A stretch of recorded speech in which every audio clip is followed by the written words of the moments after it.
to your weekly Signpost. I'm Dr. Sasheen, founder, owner, and coach at Living and Loving Your Best Soul Path Services.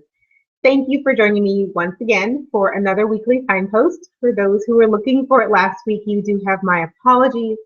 We had some personal drama that interfered with being able to put the Signpost out last week, but we are back and very excited about this week's energy forecast for you.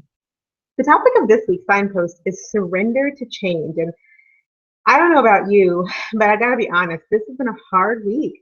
And usually with the turn of the full moon in the lunar cycle, we are looking at this bright beginning and really planting some great things to come to fruition as the lunar cycle plays itself out. But the energy has been really heavy. So I wrote a blog post about it over on my blog, Living and Loving Your Best Soul Path Services. If you're interested, I talk about what the full moon in Sagittarius is really saying to us, and it's kind of also the topic of this week's energy cast. So let's get to it. My notes as usual. So today's topic is surrender to change. And one of the reasons why I've chosen to link a full moon forecast that I have on the blog with this week's energy cast is because you can't escape the energy of the Sagittarian, of the moon in the house of Sagittarius. So I think it's really important to talk a little bit more about it. So this week's energy cast is all about what do we need to surrender? Why is it so hard? Why is there so much angst about feeling like we are starting something but not starting something? And what can we do about it? So the full moon in Sagittarius, this is kind of an epic event in the fact that we're going to have two full moons in the house of Sagittarius. So this first one is kind of a beginning of a beginning, and things that we want to have happen aren't really going to come to fruition the way they normally would at the end of the cycle, at the new moon. These things are actually going to continue to cycle in our lives a little bit. And that's part of why we're feeling so much angst right now, and so much feeling like there's more work to be done under this full moon than there has been maybe under other full moons that we've had happen this year. So I want to take a moment to really talk about what the astrological house of Sagittarius is asking us to do right now, and that is, it's time to be honest. This full moon, this particular energy forecast of the week, this idea of surrender, all about authenticity and being honest with yourself and the people that you love. If you're feeling in particular like, gosh, I just can't put my finger on why things are kind of going sideways, or my practice this week has been really good, but it's also felt a little off, or my relationships have been fine, but there's also some weird tension to them, that's the influence of this particular moon in this particular house. There are three things that might be going on that the universe is trying to tell you. The first is that it may be time for a path that you're on to change. Maybe you have been walking a road in a relationship or in a vocation or in your physical body or your spiritual life, and you've hit that place where it feels like it should be a good celebratory time and things should be going great, but you're still not quite there. That's a knock from the universe. It's what I like to call the not so subtle knock on the head from the universe that, hey, hang on, you're not done yet. And so being open to the fact that your path might need to be tweaked is one of the energy signposts of the week. Number two, your perspective may need to change. It may be that everything that you've been working hard for is right in front of you, but you've been so focused on getting to the end or getting things done that you've missed the fact that there are some things around you that need your attention to get you over that last hurdle. So taking a step back and looking at the bigger picture, the broader scope of things, and putting them into a different perspective. This is where your tribe comes in. It might be time to reach outside of yourself and ask for a little help and say to someone you trust, hey, I've been doing this one way, and I feel like I'm getting good progress, but not quite there. Can you help me see this from a different perspective? Maybe just the push that you need to get through that angst and that frustration. Thirdly, it may be that your reaction to things is what's holding you down or holding you back or making you feel frustrated. It's been a hard week.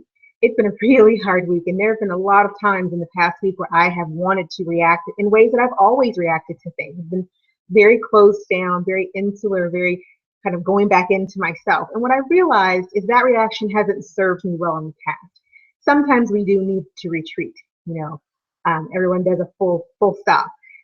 But sometimes we need to change how we react to things and look for the places where the universe is once again, not so subtly knocking us on the head going, hey, hang on. I'm asking you to look at things a little bit differently. I'm asking you to tell the truth to yourself a little bit here and not just react to what's happening. So in that vein of maybe it's a path or a perspective or a reaction, what is it exactly that we're supposed to do with this angsty energy?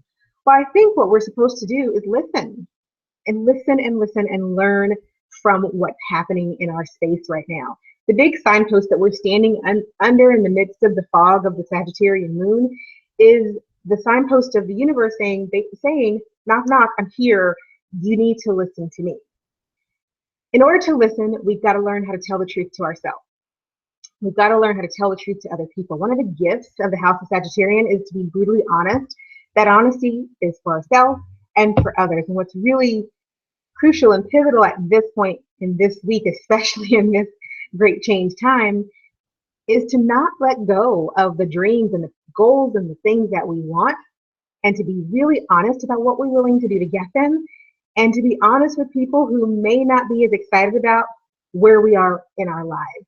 So this week I challenge us all to look at your life and see where the Sagittarian energy is angsty and feels like it's closing in, because that's where you're going to have to breathe. The universe is asking you to expand that and expand there, or maybe it just feels a little tight and the universe is saying, hey, you're not dreaming big enough.